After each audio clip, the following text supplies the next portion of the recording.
भगवती नर्मदा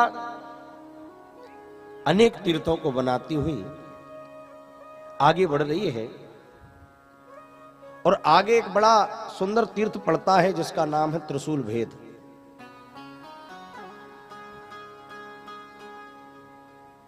और पर्वत को विदीर्ण करके भगवती वहां से वही है। ऐसा पावन तीर्थ है शूलभेद तीर्थ। यहां की बड़ी सुंदर कथा है। बोले अन्याताख्यम रक्ष पुराव्रताम नराधिपा सुकुंटुम्ब गता सर्ग मुनि यत्र महातपः। मार्कंडी जी कहते हैं शूलभेद तीर्थ में एक राजा रहता है। क्या नाम है? बोले चित्रसेन इति ख्याता काशी राजा पुरा भवत। काशी नरेश एक राजा है जिसका नाम है चित्रसेन। कैसा है? बोले भैया सूरो दाता चा सुधा आत्मा सर्व काम श्रमद्धिवान। एक बार आखेट खेलने के लिए भगवती नर्मदा के किनारे पर पहुंच गया और इसके पास शब्द भेदी बाण था। बड़ी दूर कहीं मृगों की आवाज आई। जिस जंगल में ये पहुंचा मृगों की आवाज आई, इसने बाण चला दिया महाराज। और जैसे इसने नाम था ऋक्ष संघ। इस ऋक्ष संघ ने क्या किया? माया से आज ये हिरण बन गया और हिरणों के झुंड में ही खेल रहा है। इधर राजा चित्रसेन ने शब्द भेदी बाण को छोड़ा और वो बाण जाकर के दीर्घ तपा मुनि के पुत्र ऋक्ष संघ को जाकर लग गया। और जैसे ही ऋक्ष संघ को लगा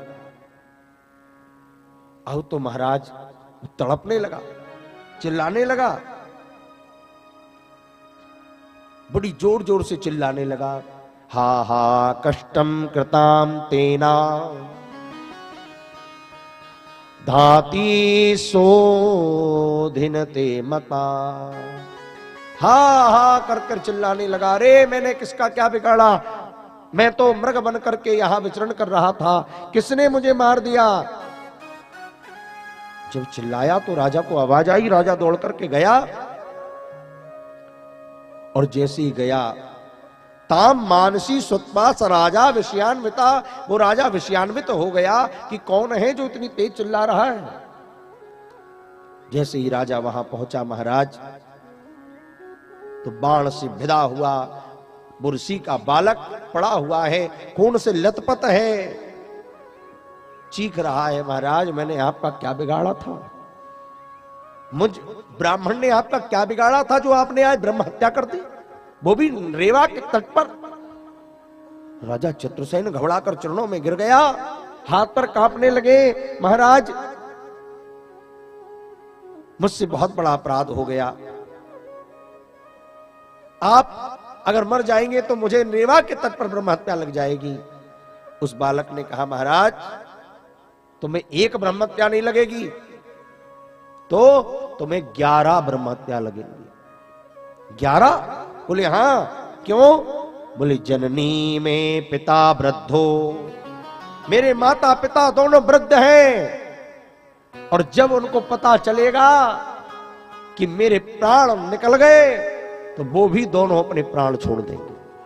और अगर उन्होंने प्राण छोड़ दिए तो मेरे भैया भी माता पिता के वियोग में प्राणों को छोड़ देंगे और मेरे भैया ने अगर प्राण छोड़ दिए तो मेरी चारों भाभियां भी चारों भैया के वियोग में प्राणों को छोड़ देंगी। तो मेरे माता पिता 2 और 8 भैया भाभी 10 और 1 मैं, ऐसी 11 ब्रह्मत्या राजन तुम्हें लगेगी रेवा के तट पर। राजा तो महाराज पसीने पसीना हो गया। मई पंचगतागते एता हत्याम भविष्यति, इतनी हत्याएं मुझे लगेंगी महाराज। आप कुछ कृपा करिए, मैं इन हत्याओं से कैसे शुद्ध हो पाऊंगा, मैं कैसे बचूंगा महाराज।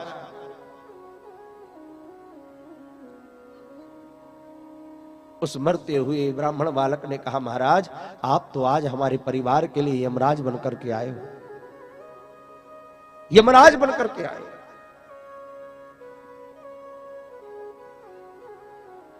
तो मैं मुक्त कैसे होऊंगा, कुछ तो बताओ। हे राजन, ये मैं नहीं बतलाऊंगा, ये मेरे पिता दीर्घ तपा से जाकर पूछना।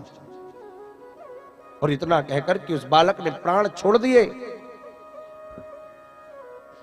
उस राजा चित्रसेन ने उस ब्राह्मण पुत्र का अंत्येष्टि क्रम किया और इस ऋषंग का औरवदेह क्रिया करके उस बालक ने कहा था, मेरी अस्थियां ले जाकर माता पिता को जरूर देना राजा। राजा चित्रसेन ने उन अस्थियों को बीना और लेकर के दीर्घ तपा मुनि के पास पहुंच गए। दीर्घ तपा मुनि ने देखा कि आज राजा आए और हमारे घर, अरे राजन आइए आइए, स्वागत है, आसन बिछाया, आइए विराजिए।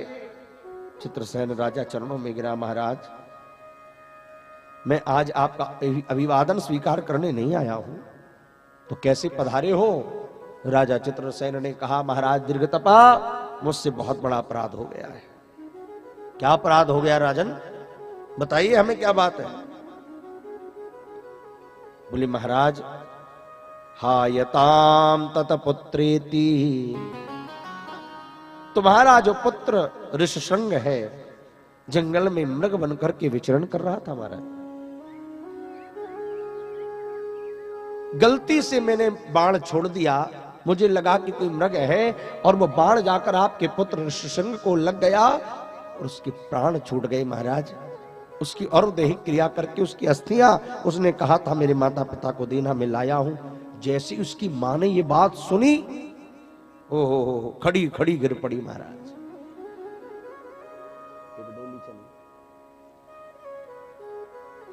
और जैसे ही नीचे गिरी और कहने लगी, राजा तूने मेरे बुढ़ापे का सहारा छीन लिया, कैसे जीऊंगी तेरे बिन। हे लाल, अगर तू चला गया मैं कैसे जीऊंगी जीवन में। तो मां रोने लगी,